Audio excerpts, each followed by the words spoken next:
Hello, everybody. Hi. Under the process just completed by the EPA, we are officially terminating this. Actually make factories rock and roll and other things.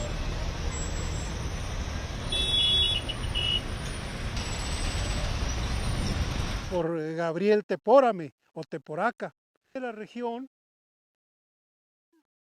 The United States economy, including the American auto industry. It claimed new powers over the vehicles we drive. Under the process just completed by the EPA, we are officially terminating the so-called endangerment finding, a disastrous Obama-era policy that severely damaged the American auto industry and massively drove up prices for American consumers. That's why, effective immediately, we're repealing the ridiculous endangerment finding and terminating all additional green emission standards imposed unnecessarily on vehicle models and engines between 2012 and 2027 and beyond.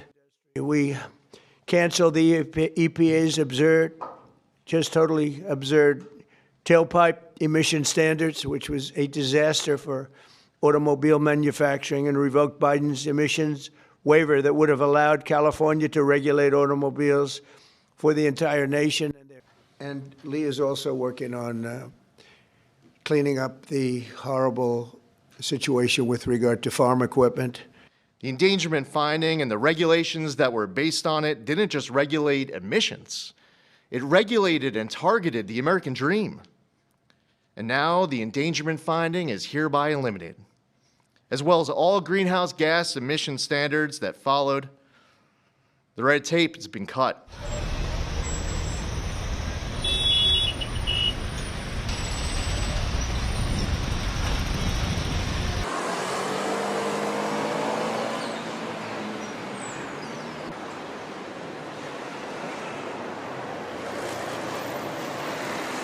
So perhaps no industry has benefited more from our historic deregulation campaign than the U.S. auto industry. We canceled the EPA's absurd, just totally absurd, tailpipe emission standards, which was a disaster for automobile manufacturing, and revoked Biden's emissions waiver that would have allowed California to regulate automobiles for the entire nation. And they're crazy out in California. The 2009 Obama EPA endangerment finding led to trillions of dollars in regulations that strangled entire sectors of the United States economy, including the American auto industry.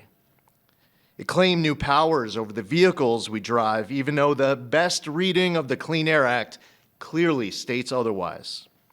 The Obama and Biden administrations used it to steamroll into existence a left-wing wish list of costly climate policies, electric vehicle mandates, and other requirements that assaulted consumer choice and affordability. And who paid the biggest price? Hardworking families, small businesses, millions of Americans who just want a reliable, affordable car to get to work, take their kids to school, or go to church on Sunday.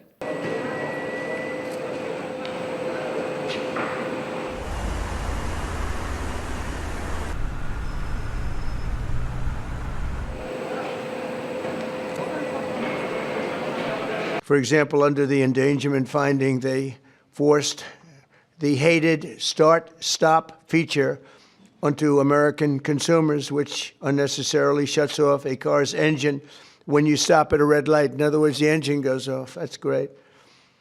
The endangerment finding was also used to impose the massive and really very expensive electric vehicle mandate, expensive in the sense that nobody wanted it.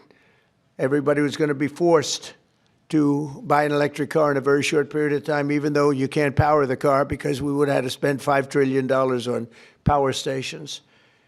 That's all dead, gone, over.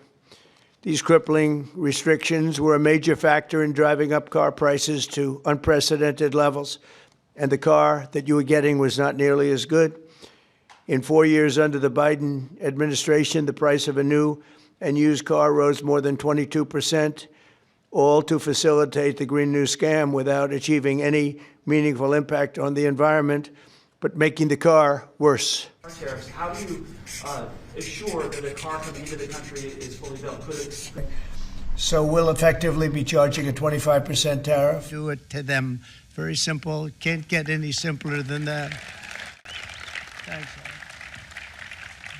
So.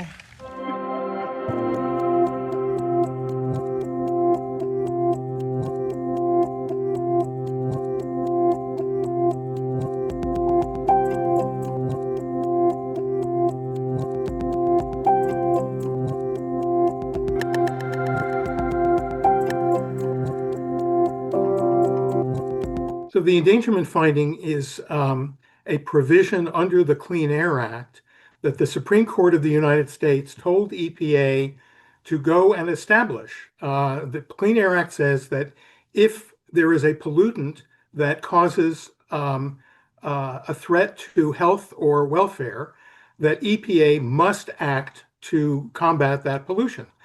And the Supreme Court in 2007 said, EPA, you need to go and determine whether carbon dioxide poses a danger to health and welfare.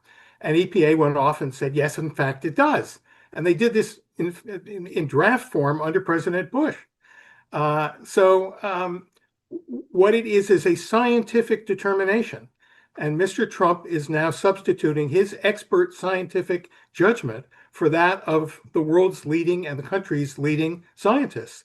And he's wrong. So when the clean car rules are revoked, that will allow automakers to make more gas-guzzling vehicles that guzzle and pollute. They will cost you more at the gas pump because they're using more gas. That gas gets burned in the engine, and then the pollutants spew out the tailpipe, and they make smog worse, they make global warming worse, and of course, they cost you more money. So the reality here is that what the president is doing is bad for the climate. It's bad for consumers. It's bad for our health. It's great for the oil industry, which wants to sell you more gas. And it's perfectly fine for the auto companies for now, because they want to sell more gas guzzlers. The problem for them is that the Chinese automakers want to sell more electric vehicles and other clean vehicles, and they're going to eat Detroit's lunch. There will be states, there will be religious organizations, there will be ourselves and other environmental groups, and we will have our day in court. Problem is that Trump has stacked the courts, and any reasonable court would rule that the science is clear, and as the Supreme Court said in 2007, the statute, the Clean Air Act, is overwhelmingly clear that when a pollutant such as carbon dioxide poses a threat to health and welfare, that EPA must act to curb it. 播报新闻是我的日常，必须时刻保持妆容和皮肤的最佳状态。当来到人生中最重要的时刻，也是 KS 逆时奇迹帮助我轻松驾驭，闪闪发光。KS 逆时奇迹活肤露全效精华、精华霜，多达5种 EGF 6大冻龄关键成分，保湿效果让我非常满意，小细纹也不再困扰我。我就是我自己的最佳女主角 ，KS 让我从容自信、光彩动人。我是我人生中的大女主，我的最爱我做主。KS 逆时奇迹系列热卖中，下单请上快点购，透过中天新闻网 App 下单立减50，或输入 CTI 推荐码有额外折扣。